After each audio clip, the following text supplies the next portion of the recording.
Disinilah tragedi berpadu dengan panasnya kisah yang membakar emosi. Setiap detiknya penuh luka, penuh gairah, dan tak pernah bisa kau lupakan dan yang terpenting membuat kamu tegang bagian tertentu. Tapi tetap aman dalam semua umur. Subscribe, like dan komen sekarang karena akan membuat semangat kami. Semoga yang subscribe kita doakan akan diberi kelancaran dalam hal apapun. Sebelum cerita ini menelan hatimu. Suatu hari, setelah jam kerja selesai, Andini mendekatiku di meja kerja. "Farhan, aku ingin mengajakmu ke rumahku. Mungkin kamu bisa membantu mengatur beberapa hal di rumah. Tidak ada yang bisa membantuku selain kamu," katanya dengan senyum yang terlihat sangat tulus. Aku sedikit terkejut, karena Andini jarang sekali mengundang orang ke rumahnya. "Tentu, aku bisa bantu. Kapan?" jawabku sambil sedikit bingung, tapi juga merasa senang bisa membantu. "Bagaimana kalau malam ini? Aku sudah siapkan makan malam," jawab Andini. Aku mengangguk, merasa ini adalah kesempatan baik untuk lebih mengenalnya. Setelah bekerja lembur, aku meluncur menuju rumah Andini. Lokasinya sedikit jauh dari pusat kota, namun rumahnya cukup besar dan dikelilingi oleh taman yang luas. Rumah ini sangat berbeda dengan yang lain, meskipun terkesan sederhana, namun ada sesuatu yang terasa sedikit menakutkan. Begitu aku masuk ke dalam rumahnya, aku langsung disambut oleh aroma makanan yang menggugah selera. Andini mempersilakan aku duduk di ruang tamu yang hangat, dengan lampu-lampu redup yang menciptakan suasana nyaman. "Silakan duduk, aku sudah menyiapkan makan malam," katanya sambil berjalan menuju dapur. Aku duduk dan mengamati sekitar. Ruang tamu itu penuh dengan perabotan antik, meja kayu, kursi tua yang terlihat kokoh, dan beberapa lukisan indah yang tergantung di dinding. Namun, meskipun rumah ini terasa nyaman, ada sesuatu yang berbeda. Seperti ada sebuah atmosfer yang cukup kuat, meski tak bisa kujelaskan. Semuanya terasa sunyi, bahkan terlalu sunyi. Andini kembali membawa makanan dan meletakkannya di meja. Kami makan bersama sambil mengobrol ringan, berbicara tentang pekerjaan, kehidupan sehari-hari, dan topik-topik lainnya. Namun, semakin lama aku merasa semakin canggung, karena ada sesuatu yang tak bisa aku ungkapkan, sesuatu yang mengganggu pikiranku. Setelah makan, Andini mengajakku untuk duduk di ruang tamu dan menikmati secangkir kopi. Aku merasa nyaman, namun ada perasaan aneh yang mulai muncul. "Terima kasih sudah datang, Farhan. Aku sangat menghargainya," kata Andini sambil menyodorkan cangkir kopi padaku. "Kamu tidak perlu berterima kasih, Andini.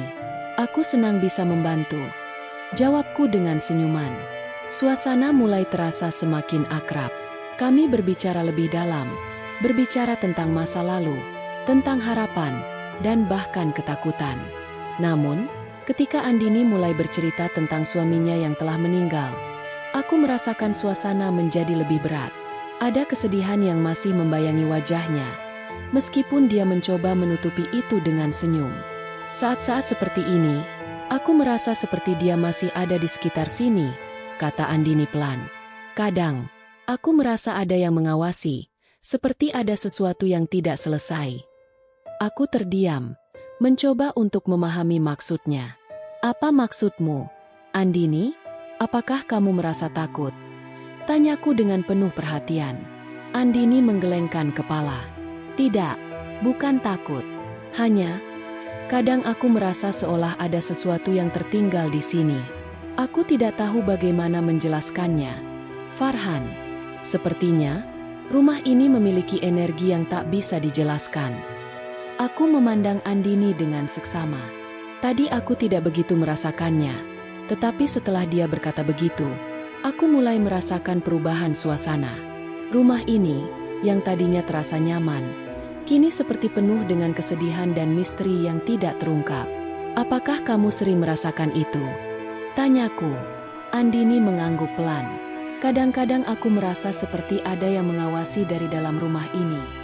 Ada suara-suara halus yang datang entah dari mana, dan ada saat-saat ketika aku merasa seperti ada bayangan yang bergerak di sudut-sudut ruangan."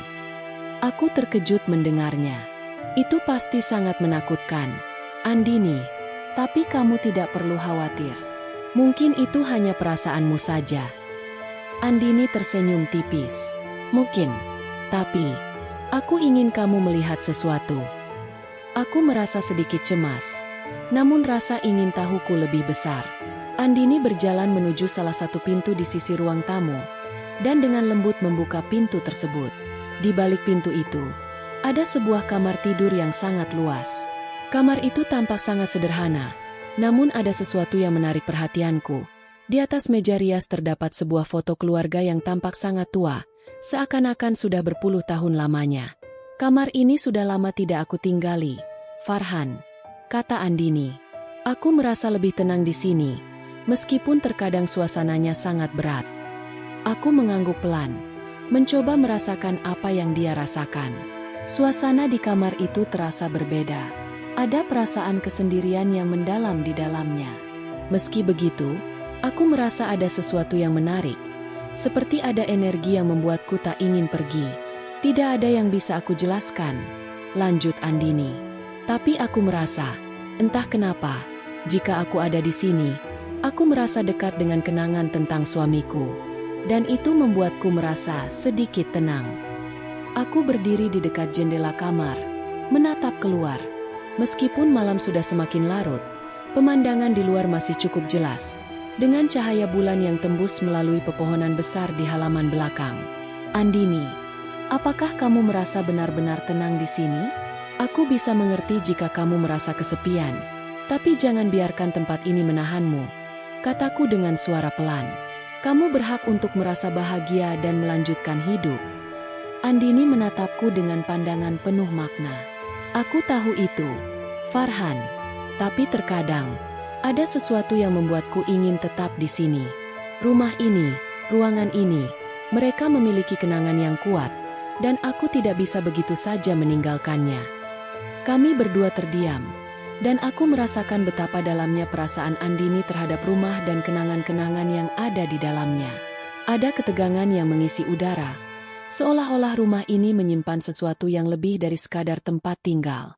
Sesuatu yang tak bisa dijelaskan dengan kata-kata. Waktu berlalu begitu cepat, dan aku merasa seolah-olah tidak ingin pulang. Kamar ini, rumah ini, semuanya membuatku terikat pada sesuatu yang tidak bisa kujelaskan. Ketika aku melihat Andini yang masih duduk di dekat meja rias, aku tahu bahwa dia masih berjuang dengan kenangan masa lalu.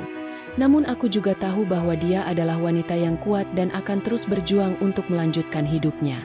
Akhirnya, aku memutuskan untuk pulang.